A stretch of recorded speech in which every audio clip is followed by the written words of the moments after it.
one of the biggest artists in history, playing 5 different parts in a musical horror film written by the king of horror, directed by a special effects legend, utilizing groundbreaking effects, and was the longest music video ever for over 15 years. Wait, what do you mean you don't remember it? Okay, hold on. Let's start a little earlier.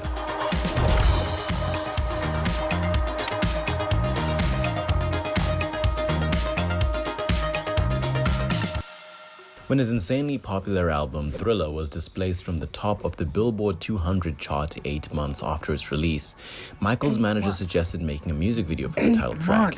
And after seeing John Landis's film An American Werewolf in London, Michael asked... I just love the fact that his album was on top of the charts for 8 months, and after 8 months he said, "It's not number one no more. We gotta do a music video." It's like, yo, Michael, you... Yo, that's my king, bro. That's my king, dog. To direct it, which he only agreed to do if they could do it as a short film, an idea Michael supported. The problem was, most music videos at this time cost between $20,000 and $50,000 to produce. For Thriller, they needed $500,000. And although they struggled to secure the money initially, they raised the funds through a strategic finesse, selling the rights to a making-of documentary to various television stations. A making-of documentary that, after the insane success of the video, popularized the format and has since sold over 10 million copies. Welcome to the making of Thriller. The rest is history, and Thriller became the first music video in history to be inducted into the United States National Film Registry by the Library of Congress as culturally, historically, or aesthetically significant, and is credited for legitimizing music videos as a serious art form, breaking racial barriers in pop and on TV stations like MTV, and certifying MJ as the king of pop. Say it again, Dexter. And part of the massive success of Thriller could also be credited to a philosophy that Michael carried across projects from that album onwards, that he doesn't make music videos, but short films. I don't even allow people to say the word video. That's taboo around here. So we say it's a short film. According to him, that's how they approached all of his videos. I wanted the most talented people in the business, the best cinematographer, the best lighting people we could get. We weren't shooting on videotape, it was 35mm film. We were serious. And the best people he got, for sure. From recruiting iconic directing legends like Martin Scorsese, Spike Lee, David Fincher, and John Singleton. He would similarly fill the videos with entertainment legends, from Eddie Murphy and Marlon Brando, to Macaulay Culkin and Steven Spielberg, Chris Tucker, Wesley Snipes, and even the GOAT Michael Jordan. That's a crazy lineup when you think about it. Fame, Michael faced an intense media scrutiny that he hated. A scrutiny he fought with 3 simple words.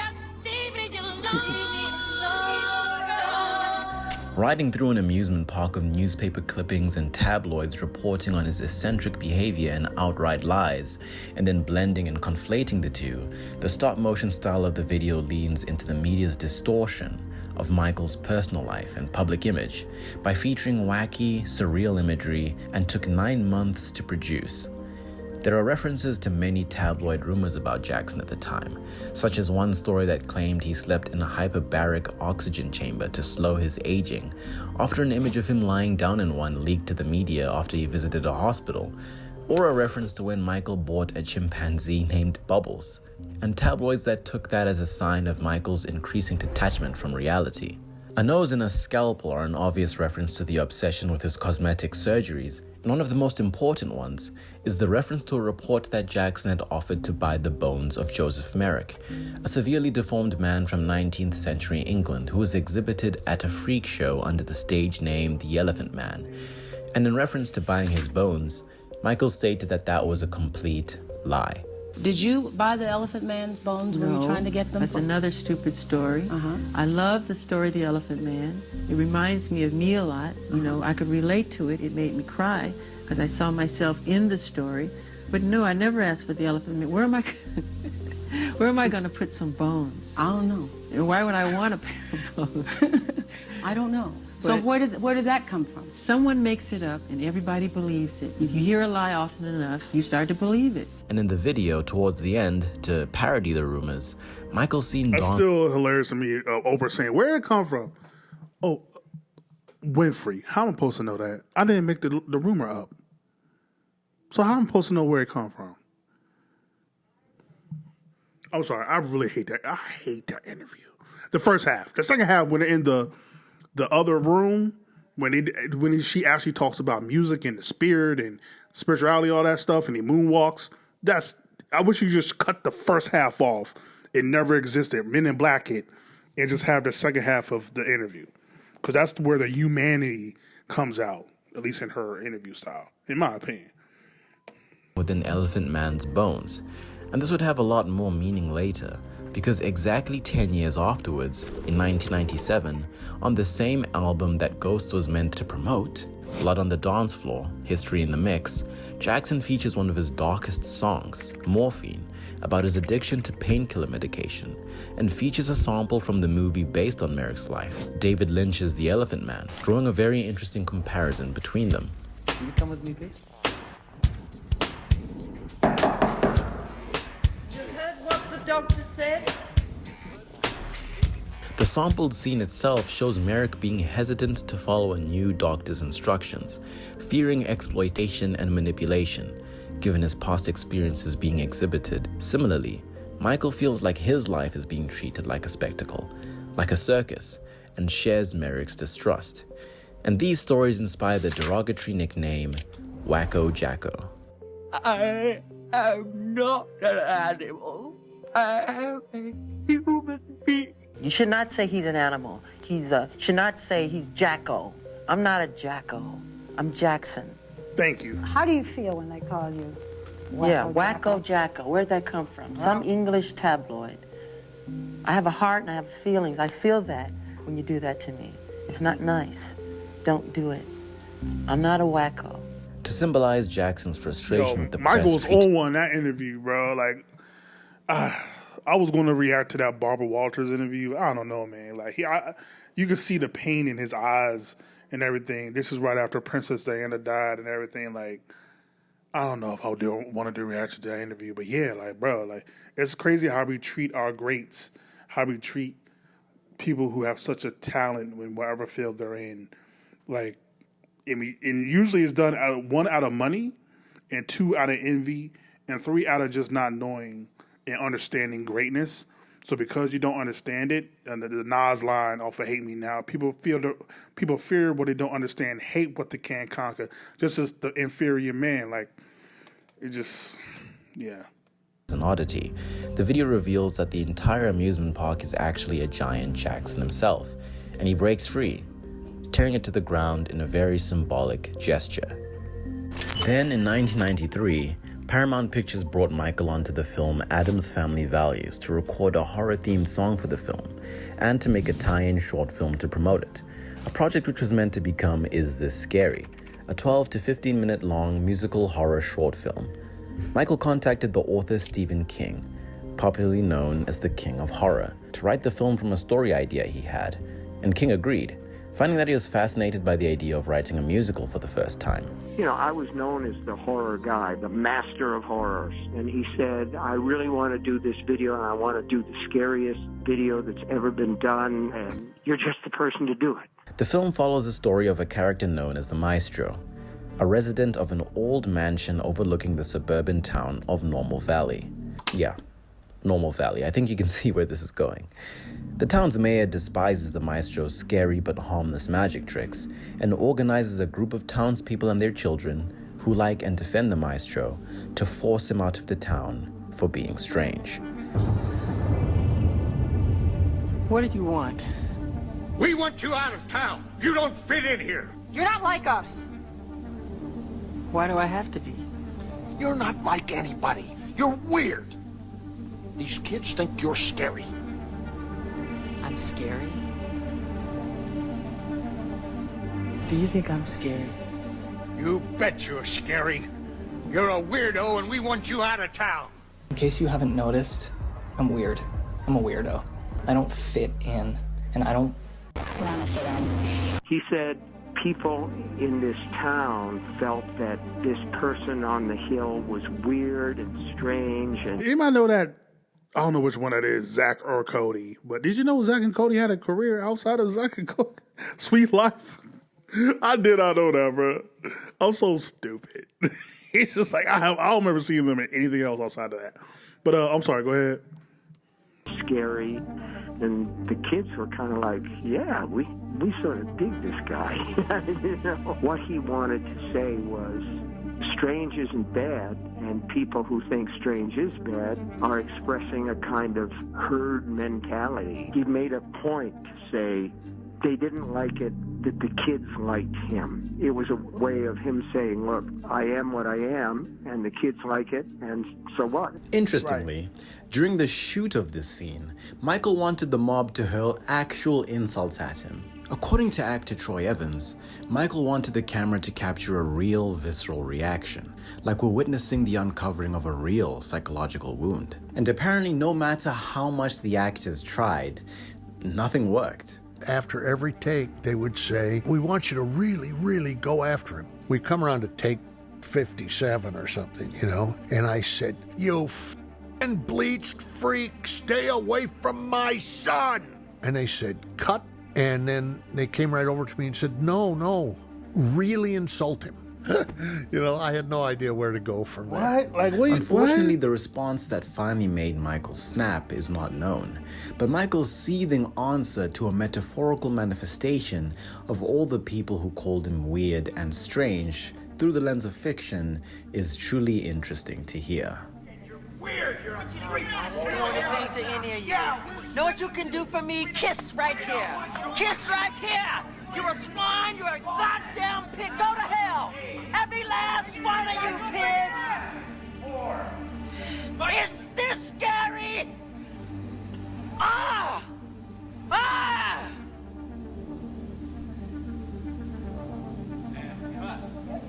Now, if Yeah, like, as much as I don't think you should be doing that type of, I don't know what you call it. I don't think you need to be shouting insults to him to try to get the best performance out of Michael there. I don't think that's the route to go. That's weird to me. Then after saying the nasty stuff for the 1,000th time, you're like, it's still not nasty enough. Like, what do you want? Like, that's weird. Like, again, that encompasses what Hollywood is, in my opinion. Just like, what the fuck is it? But yeah, you can see, I think part of it is therapeutic for Michael to finally just go off and just say what he's been feeling for years. At the same time, I still think it's like, he was still angry after that scene. Like, he was still angry. Like, I wish I could just, I don't know. So it's kind of like, it breaks my heart. Like, Michael really went through this his entire life. It's crazy. Been paying attention, you'll notice that this narrative is very pointedly about Michael's life, and it gets much wilder. But while the production was underway, allegations of inappropriate conduct with a child were made against Michael, alongside contractual disputes leading to the production being cancelled. There have been many disgusting statements made recently concerning allegations of improper conduct on my part. These statements about me are totally false. Michael's public image went through irreparable damage. Now, while this is not a video about the allegations themselves, there are quite a few details that are important to ghosts and the narrative. One of the people who led the prosecution against Jackson, a Santa Barbara district attorney named Tom Sneddon, remember that name, executed a search warrant allowing them to take nude photographs of Jackson to match against descriptions made by his accuser. The warrant further stated that I had no right to refuse the examination or photographs, and if I failed to cooperate with them, they would introduce that refusal at any trial as an indication of my guilt. It was the most humiliating ordeal of my life, In an out-of-court settlement of a civil suit filed by the family, the boy involved was to receive a payment of more than $15 million. And then Sneddon and his Los Angeles counterpart dropped the case when the boy and his family announced that they would no longer cooperate. Then after Paramount Pictures released the Addams Family film, without Michael Jackson's song or accompanying short film, they still included him as a joke.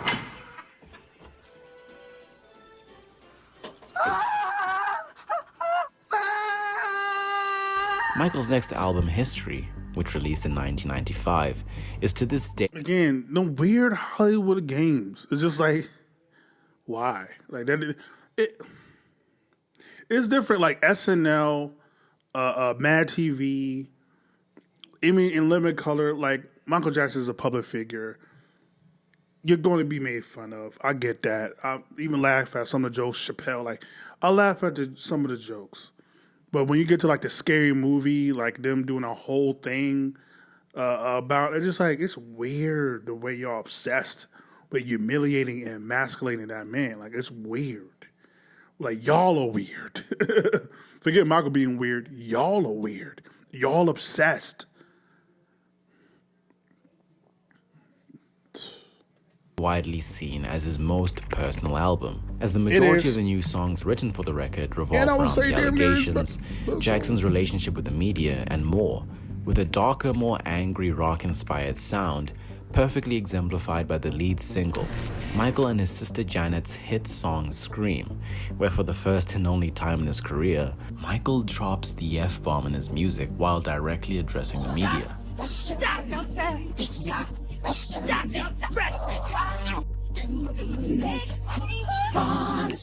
Furthermore, for the first time, profanity shows up across a number of songs on the record, like the aggressive This Time Around, where Michael directly addresses the father of the accusing family in 1993, who Michael claims was out to extort him. Somebody's got to use me, really want to use me, and falsely accusing me. This time around, I'm taking no shit. Even Biggie has a feature.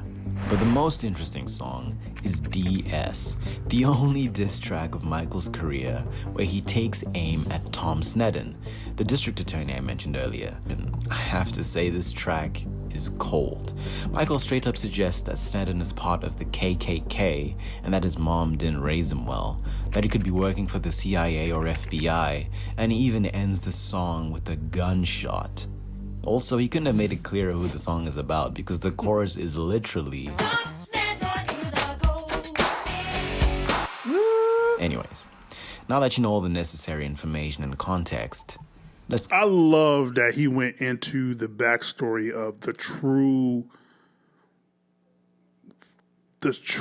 thesis of what Ghost is really about and how it relates to Michael himself as a public figure in society. Like I love, like he truly went into that because that's very important. Like that really is very important. I like the person that wrote this. Like shout out to you, bro. To ghosts. In Mike Smallcomb's book, Making Michael, Inside the Career of Michael Jackson, Mike writes about how, in light of the events of 1993, which stopped production of the original in the first place, finishing Ghosts became even more important to Michael, and his record label was worried that the project didn't really serve any purpose, but couldn't stop Michael once he got it going.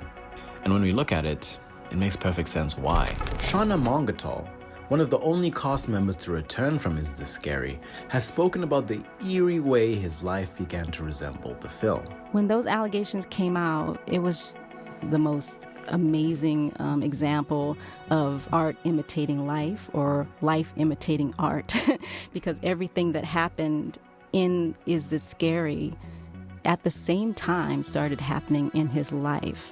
And the final version has some interesting changes, to say the least. While the original version of Ghosts has the mayor character played by the actor Ken Jenkins, one of the conditions that the new director made of Michael was for him to play all of the major parts, including the mayor.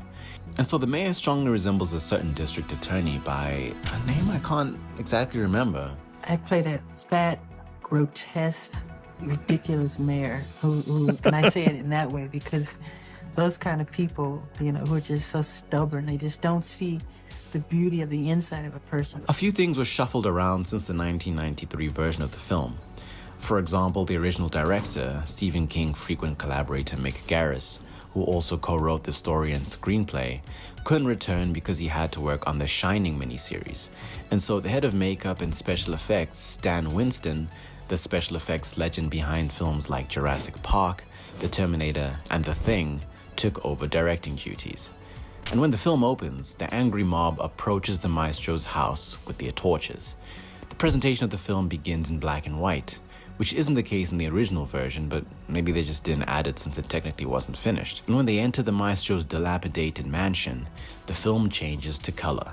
Now, I'm not going to go all literature teacher. I really like that. I'm interpreting this as the same technique that was used in The Wizard of Oz, after Dorothy leaves Kansas. It's literally bringing color and magic to the mundane.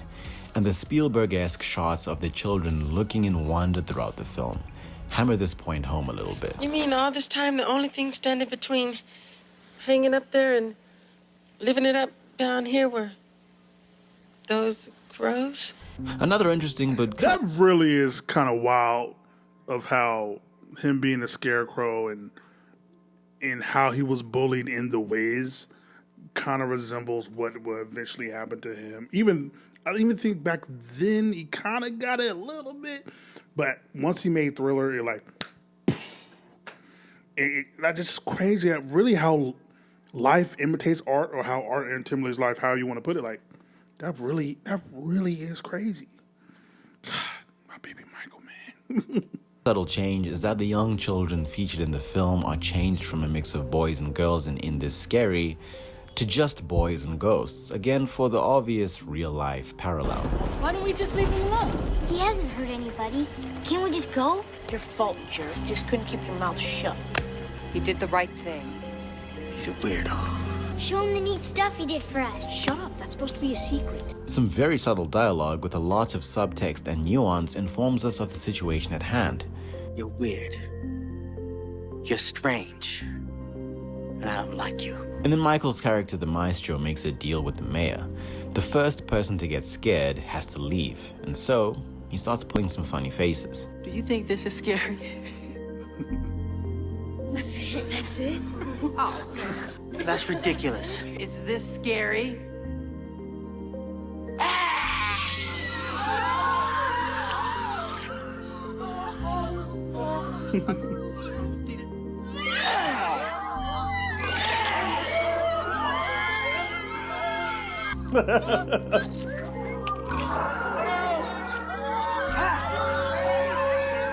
When the mob tries to escape, Michael closes the doors, and then another interesting difference between Ghosts and Is This Scary is Michael's performance after closing the door, with the original version being a lot more menacing, and the final one a lot more friendly. Yeah.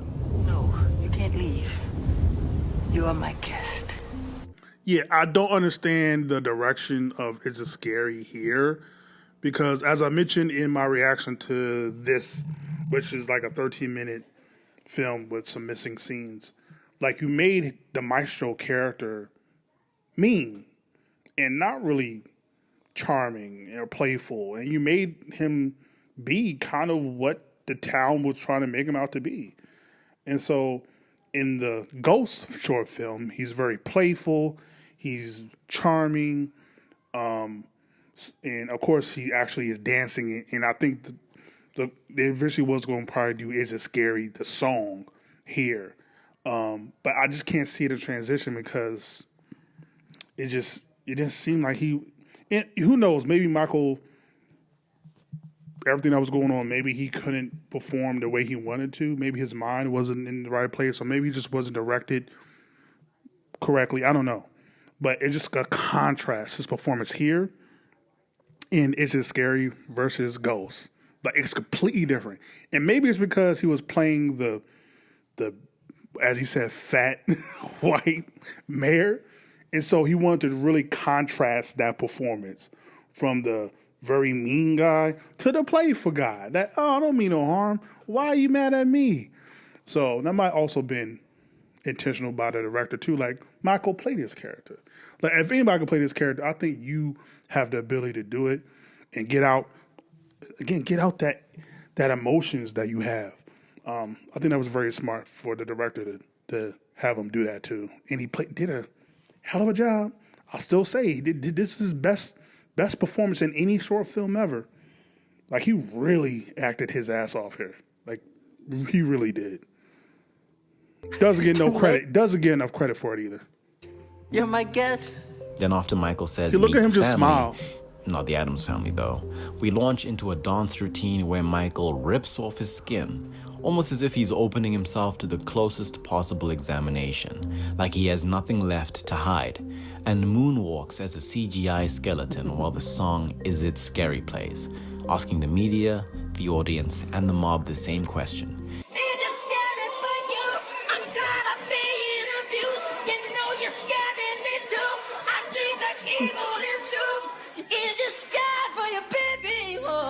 An apt summary of the theme of the film. Afterwards, the skeleton, also played by Michael in a mocap suit, pulls the mayor onto the dance floor where he's trapped by the other ghouls, and then the skeleton transforms into the super ghoul. This is not my label, by the way. This is what the creature, also played by Michael of course, is called in the credits. And it possesses the mayor to dance before he transforms into an ugly ghoul himself, reflecting his own inner ugliness and, I guess, the ugliness of his values. Who's scary now? Who's the freak now? Freaky boy? Freak circus freak? Who's scary? After throwing up the ghost that possessed him and going back to normal, Michael agrees to go, something that the children absolutely don't want, and he dramatically turns into dust, his face dissolving slowly, symbolizing the tragic loss of his public image, similar to a lyric he wrote on Stranger in Moscow from the History album, where he laments his sudden fall from grace. In the first version of the film, the same thing happens, but in that version, the children rebuild Michael.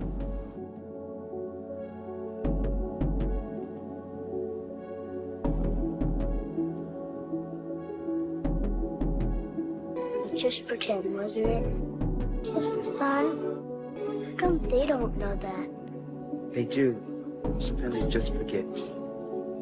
You're not How scary deep is your at all. voice, Michael? How deep? And then Michael disappears. After the mob leaves, they run into Wednesday, Pugsley, and other Addams Family characters, since this version was meant to tie in with the film. The final version's ending is a lot more definitive though, with the fate of the mayor, because as the mob tries to leave, the super ghoul pulls one final prank on the mayor and appears as a giant head in the door after he opens it, scaring him into jumping through one of the windows and vanishing. Then after revealing himself to be alive and simply an entertainer, the parents' initial fears of him being a danger are eased, and seen to have been I can't believe Mos Def was in here just randomly. Like, yo, shout out to Mos Def. This is like a year before he would do the Talib Kweli Black Star album, like in '98. Like, that's kind of wild. Like, well, shout out to Mos Def, man, or Yasin Bey. That really is wild. I can't believe like he was in Mos Def was in a Michael Jackson film. Like, that's wild. That's crazy to me. I'm sorry, go ahead. Revealing himself to be alive and one of the greatest artists of all time that doesn't get enough love in hip hop. Entertainer, the parents' initial fears of him being a danger are eased, and seen to have been based on bias. And yeah, that dad over there is Mos Def. Yo! Yo, that's so funny. I promise I've never seen this video before. That's so funny. Fears of him being a danger are eased, and seen to have been based on bias. And yeah, that dad over there is Mos Def. Oh, damn. Then everyone has some fun scaring each other before cutting to a 6-minute long credit sequence that showcases Michael in the makeup chair, preparing for his various different roles. Ghosts played at the prestigious Cannes Film Festival in France, by the way. Like, this short film was huge. And until 2013, with Pharrell Williams' 24-hour video for Happy, it held the Guinness World Record for the longest music video at 40 minutes long. Despite all this, and the fact that it went much bigger than Thriller did in every conceivable way, most people don't even know that this film exists, or forgot how wild it is, especially in the unavoidably personal context that it exists in. If you're interested in how and why creators of films like this feature so many personal details of their lives and their work, check out my last video on self-insertion and fiction. A part 2 to that video will be coming very soon. And subscribe for more videos on all things entertainment.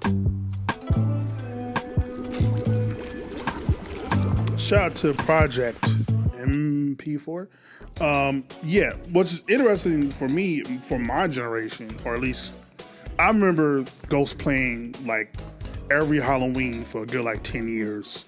Like late 90s to early 2000 to mid 2000s. Like I remember them playing Ghost every year on like MTV or whatever. So the fact that we don't talk about this film, I think also because of what was surrounding Michael during this time. I think the media, a lot of the media, and I think a lot of people too, just got turned off by Michael because they believed the allegations. I think that's why. And also the songs themselves. As much as I love It's a Scary Ghost, Too Bad. I think because it's not attached to a big project, like Thriller is the title track of the highest selling album of all time. But when you get to Ghost or Too Bad or even It's a Scary, Too Bad is on history. Ghost and It's a Scary, I don't know if even Blood on the Dance Floor, was it even out yet? So it I think a lot of things have to work together. But yeah, I will die on the hill that Ghost is his greatest short film ever. But let me know how you feel. Like, comment, subscribe, share all the things. Ain't gotta go home. Do gotta get the step in. Peace. Did you tell me this was over? There ain't no use talking it over. Oh, yeah. Or can you try to tell me sooner?